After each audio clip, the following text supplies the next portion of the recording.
Malappuram Nilambur Chanthakkunnu bus stand പൊളിച്ചിട്ട് 6 വർഷം കഴിയുന്നു. എന്നിട്ടും പുനർനിർമ്മാണത്തിന് ഇതുവരെ നടപടിയായില്ല. ബസ് കാത്തു നിൽക്കുന്ന യാത്രക്കാർക്ക് ആശ്രയം വ്യാപാര സ്ഥാപനങ്ങളുടെ മുൻഭാഗം മാത്രം. 220-ലേറെ സ്വകാര്യ ബസ്സുകളും നിരവധി KSRTC ബസ്സുകളുമാണ് നഗരമധ്യത്തിലെ ഈ ബസ് സ്റ്റാൻഡിനെ ആശ്രയിക്കുന്നത്. ഉള്ളത് പൊളിച്ചു കളയാൻ ഏറെ എളുപ്പമാണ്, പുതിയതൊന്ന് തുടങ്ങാനാണ് ഏറെ പാട്. നിലമ്പൂർ ചന്തക്കുന്നിലെ ബസ് സ്റ്റാൻഡ് പൊളിച്ചു മാറ്റിയിട്ട് 6 വർഷം പിന്നിടുന്നു. ഇതുവരെ അതിനൊരു നടപടിയും ഉണ്ടായിട്ടില്ല.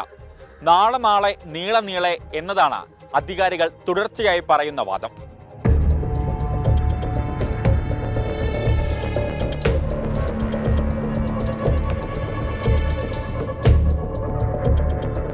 സ്വകാര്യ ബസ്സുകളും KSRTC ബസ്സുകളും ഉൾപ്പെടെ 550-ലേറെ ട്രിപ്പുകൾ നടത്തുന്ന ബസ് സ്റ്റാൻഡിലാണ് ഒന്ന് നിൽക്കാൻ പോലും സൗകര്യമില്ലാതെ ആയിരക്കണക്കിന് യാത്രക്കാർ ദുരിതം പേറുന്നത്.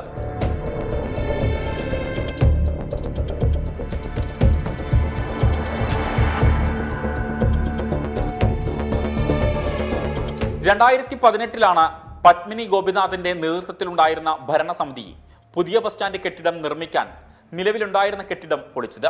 വലിയ സൗകര്യങ്ങളുള്ളതും 100 കണക്കിന് യാത്രക്കാർക്ക് ഒരേ സമയം ഇരിക്കാനും സൗകര്യമുണ്ടായിരുന്ന ബസ് സ്റ്റാൻഡാണ് പൊളിച്ചു മാറ്റിയത്. 1 വർഷം കൊണ്ട് ആധുനിക രീതിയിൽ പുനർനിർമ്മിക്കുമെന്നായിരുന്നു ഉറപ്പ്. എന്നാൽ ഒന്നും നടന്നില്ല. 2020-ലെ നഗരസഭാ തെരഞ്ഞെടുപ്പിൽ LDF പ്രകടന പത്രികയിൽ പറഞ്ഞത് തങ്ങൾ അധികാരത്തിൽ വന്നാൽ 1 വർഷത്തിനുള്ളിൽ ബസ് സ്റ്റാൻഡ് കെട്ടിടം നിർമ്മിക്കുമെന്നായിരുന്നു. വർഷം 4 പിന്നിട്ടു. ഒരു നടപടിയും ഉണ്ടായിട്ടില്ല. യാത്രക്കാർക്ക് നിൽക്കാൻ ഒരു ഇരിപ്പിടമോ മഴ കൊള്ളാതെ നിൽക്കാൻ സ്ഥലമോ ഇല്ലാതെ പീടിക വരാന്തയിലേക്കാണ് ആളുകൾ കയറുന്നത്. കൈക്കുഞ്ഞുങ്ങളുമായി സ്ത്രീകളും പ്രായം ചെന്നവരും കുട്ടികളും അടക്കം ആയിരക്കണക്കിന് യാത്രക്കാരാണ് ദിവസവും ഇതുവഴി വന്നു പോകുന്നത്. അടിയന്തര പ്രാധാന്യത്തോടുകൂടി ചെയ്യണം എന്ന് നിലക്ക് പലതവണ പറഞ്ഞൊരു നടപടിയില്ല. ബഹുമാനപ്പെട്ട കേരള ഹൈക്കോടതിയിൽ ബസ് ഓപ്പറേറ്റർ ഓർഗനൈസേഷൻ കേസ് നൽകിയിട്ടുണ്ട്. BOT സംവിധാനത്തിൽ 2023-ൽ നിർമ്മാണം തുടങ്ങുമെന്ന് പറഞ്ഞു. ഇപ്പോൾ നഗരസഭ നേരിട്ട് നടത്തുമെന്നും ബഡ്ജറ്റിൽ 9 കോടി രൂപ മാറ്റിവെച്ചിട്ടുണ്ടെന്നുമാണ് പറയുന്നത്. മഴയത്തും വെയിലത്തും ഒന്ന് നിൽക്കാൻ പോലും ആകാതെ കടത്തിണ്ണകളിൽ മഴ നനഞ്ഞും വെയിലേറ്റും നിൽക്കേണ്ട അവസ്ഥയിലാണ് യാത്രക്കാർ. സ്ഥിരമായി ടോയ്ലറ്റ് സംവിധാനമില്ല. താൽക്കാലികമായി നിർമ്മിച്ച ടോയ്ലറ്റ് പലപ്പോഴും ഉപയോഗശൂന്യമാണ്. ഇതിന് അധികൃതർ അടിയന്തര പരിഹാരം കാണണമെന്നാണ് നാട്ടുകാരുടെ ആവശ്യം. കടുത്ത വേനൽ കടന്നുപോയി. ഇനി പെരുമഴക്കാലമാണ്.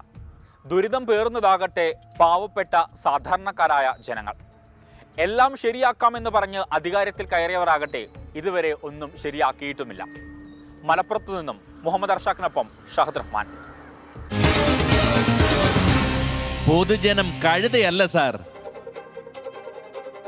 ബസ് സ്റ്റാൻഡ് പൊളിച്ചിട്ടിട്ട് വർഷങ്ങളായി, ഏതാണ്ട് 6 വർഷം കഴിയുകയാണ്. എന്നിട്ടും പുനർനിർമ്മാണത്തിന് യാതൊരു തരത്തിലുള്ള നടപടിയും ഉണ്ടായിട്ടില്ല. 1-2 ആളുകളല്ല, വലിയൊരു വിഭാഗം തന്നെ വലിയ ദുരിതത്തെ അഭിമുഖീകരിക്കുകയാണ്.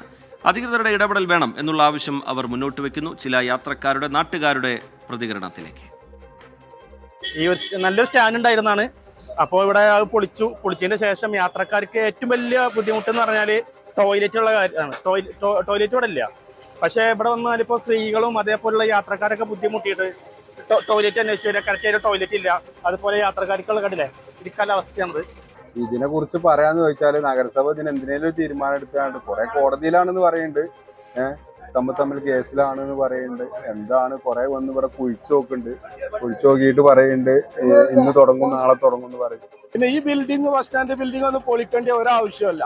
കാരണം മഞ്ചേരി പഴയ ബസ് സ്റ്റാൻഡ് എന്ന് പറഞ്ഞാൽ ഇതിലേറെ എത്രയോ പഴക്കമുള്ളതാണ്. ഇപ്പോഴാണ് അവിടെ ഇപ്പോൾ പൊളിച്ചുകൊണ്ട് നിൽക്കുന്നത്. ഇതൊക്കെ പൊളിക്കാൻ പറ്റുന്നുണ്ട്, എന്നാ കയറ്റാനോ. 7 വർഷമായിട്ട് ബസ് സ്റ്റാൻഡ് ഇല്ല. ബസ് വരുന്ന സമയത്ത് ഇപ്പൊ ഇന്നലെ പെണ്ണിന്റെ കാൽമ കൂടെ ബസ് കയറി. ബസ് ഇതിന്റെ ഉള്ളിൽ കയറുമ്പോൾ ഭയങ്കര സ്പീഡിൽ പെണ്ണുങ്ങൾ ബസ് കയറാൻ വേണ്ടി ഇവിടെ നിൽക്കുകയാണ്. അവ ആ ഒരു പെണ്ണിന്റെ കാൽമ കൂടെ കയറി. അതുപോലെ ഈ മഴക്കാലത്ത് പെണ്ണുങ്ങൾക്കും കുട്ടികൾക്കും നിൽക്കാനും വളരെ ബുദ്ധിമുട്ടാണ്. ഈ നഗരസഭയുടെ കെടുകാര്യസ്ഥത ഒന്നുകൊണ്ട് മാത്രമാണ് നിലമ്പൂർ നഗരസഭയുടെ ഈ ചന്തക്കുന്ന് ബസ് സ്റ്റാൻഡിന്റെ നിർമ്മാണം നീണ്ടുപോകുന്നത്. 2018 കഴിഞ്ഞ ഭരണസമിതിയുടെ കാലത്ത് എല്ലാവരും ഒരുമിച്ച് നിന്നുകൊണ്ട് ഐക്യകണ്ഠേനയാണ് പുതിയ ബസ് സ്റ്റാൻഡ് നിർമ്മാണവുമായി മുന്നോട്ട് പോകാൻ വേണ്ടി തീരുമാനിച്ചത്.